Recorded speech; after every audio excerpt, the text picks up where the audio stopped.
Bonjour à tous. Donc aujourd'hui nous allons voir ce que vaut une cintreuse chinoise achetée à pas cher sur eBay. Donc je vais vous présenter un petit peu la bestiole et puis vous faire une démonstration un petit peu de ce qu'on peut faire avec. Donc on va commencer un petit peu par voir la petite chose. Donc c'est une cintreuse comme on peut le voir 12 tonnes au niveau du piston. Nous avons plusieurs empreintes au niveau des tubes. Donc nous avons pour les tubes 50, voilà. Pour le tube 40, pour les tubes en 32, ici pour les tubes en 25, pour les empreintes pour un tube en 20, et ici la dernière pour un tube en 15. Donc elle vous sera fournie comme ceci. Donc la cintreuse par elle-même, avec les galets dessus, ainsi que les empreintes et un manche. Donc la cintreuse, comme on peut le voir ici de ce côté, nous avons les pieds. Donc elle vient se positionner comme ceci pour pouvoir l'actionner. Donc après pas pour faire une comparaison, mais pour vous donner un ordre d'idée un petit peu, elle ne fonctionne pas comme une Mengori. C'est à dire qu'une Mengori, elle fonctionne dans les deux sens. C'est à dire que quand vous actionnez le piston ici, comme une Mengori, le vérin ici ne peut faire que avancer. Pour le faire reculer, il faut défaire ici comme un cric hydraulique, hop, tourner ici là, pour que le piston puisse se redescendre, d'accord? Donc en fait quoi, ça fonctionne comme un cric, c'est tout simplement un cric à la base, tandis qu'une Mengori, elle, fonctionne dans les deux sens au niveau hydraulique, en avant et retour.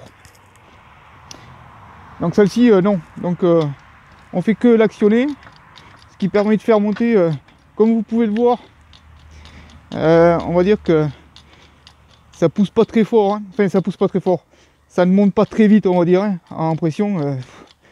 Il faut quand même, voilà. Tandis qu'une Mengori, ça envoie quand même beaucoup plus. Donc comme je vous disais tout à l'heure, pour le faire redescendre, il suffira de défaire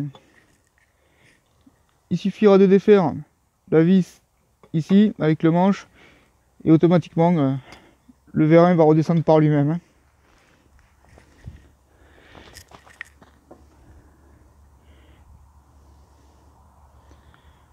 Le vérin va redescendre par lui-même.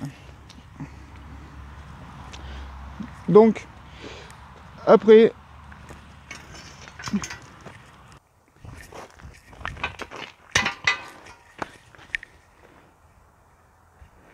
donc pour pouvoir enlever, hop, les galets, c'est tout simple, il suffit de retirer les goupilles, hop, voilà. Donc on se retrouve avec des galets assez costauds, des galets.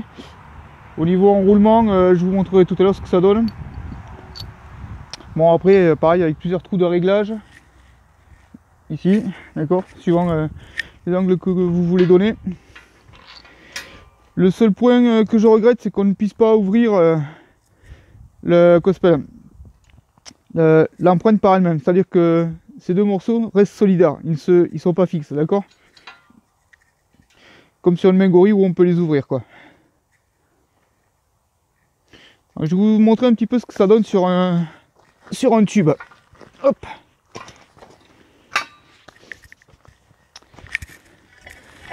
Donc là, pour ce faire, j'ai pris un tube en 30, en 32. Donc hop, prends l'empreinte 32, d'accord. Prends l'empreinte 32, comme on le voit, hein, pile poil celle qu'il faut.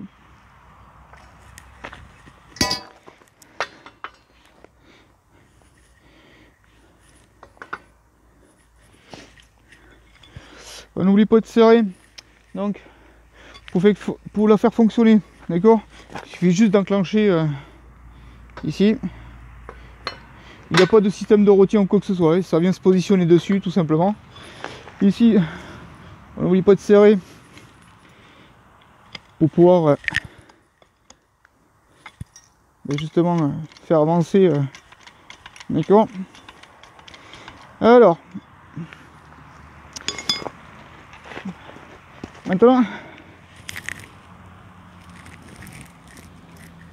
donc le tube, il suffit de le faire passer comme ceci, dans l'empreinte et sur les galets, d'accord. Là, on voit bien, ici, d'accord, et pareil de l'autre côté, et après on va voir ce que ça donne. Donc bien sûr, il faut le rehausser un petit peu, le tube, pour qu'il vienne se positionner pile poil sur les galets. Donc pour ça, moi ce que je fais, c'est que je prends une ancienne empreinte, je prends une empreinte comme ceci là, juste pour rehausser un petit peu le tube, et après en faisant avancer le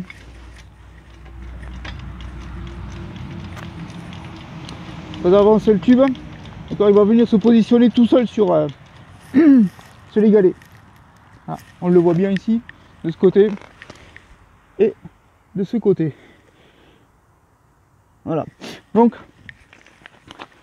je vous passe le détail que forcément on met bien chaque galet à chaque bon endroit et ainsi de suite, d'accord. Donc là, donc comme vous le savez sûrement, pour pouvoir utiliser et faire glisser le tube au niveau de la pression qu'on va y mettre sur les galets, on l'arrose de WD-40 pour que ça glisse, d'accord. Alors là j'utilise du WD-40 parce que j'ai plus d'huile de vidange. On utilise de l'huile de vidange qui va très bien aussi pour pouvoir faire glisser les galets. On la met un petit peu aussi sur l'empreinte par elle-même et on voit ce que ça donne. Voilà.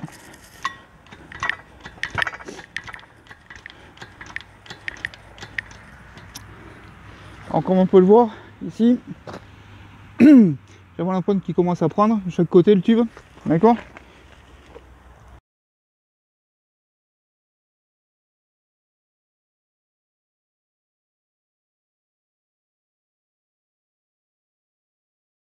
Alors vous voyez, le premier défaut qu'on peut voir, c'est que le tube il prend bien, mais il vient un petit peu s'aplatir. Vous verrez après quand je le sortirai de l'empreinte, c'est beaucoup plus flagrant.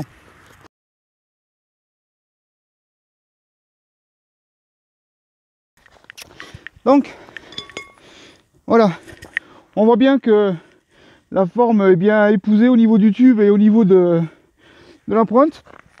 Il n'y a pas de souci de ce côté-là. D'accord. On voit bien que c'est bien épousé, pas de problème. Ça prend bien. Par contre, un petit effet de plat ici sur le tube.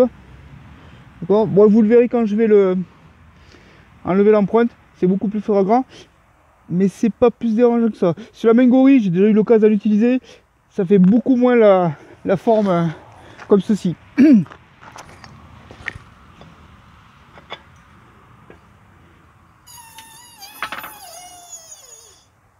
Voilà, vous avez vu déjà, l'empreinte reste obligatoirement à chaque fois sur le tube. Quoi qu'il se passe, elle restera bloquée sur le tube. Alors comme on peut le voir, le tube a bien épousé la forme de l'empreinte. Hein. Hop. Aussi bien de chaque côté. Hein. Ça a vraiment pas du tout bougé. Elle a bien pris chaque côté l'arrondi. Bon allez, on va sortir l'empreinte et je vais vous montrer ce que ça donne au résultat. Alors, voilà ce que ça donne. On voit bien, ouais, c'est vraiment bien fait. Pour une cintreuse chinoise, ça le fait correctement. Bon, on voit bien après, quand on s'approche bien, au niveau imperfection, ici, là, il y a un renflement qui a été mal pris. Mais ça, c'est dû à l'empreinte qui est mal faite. Hein. Alors, ces empreintes, voilà, pour moi, elles sont pas super bien faites. La cintreuse par elle-même va super bien, mais les empreintes sont mal faites.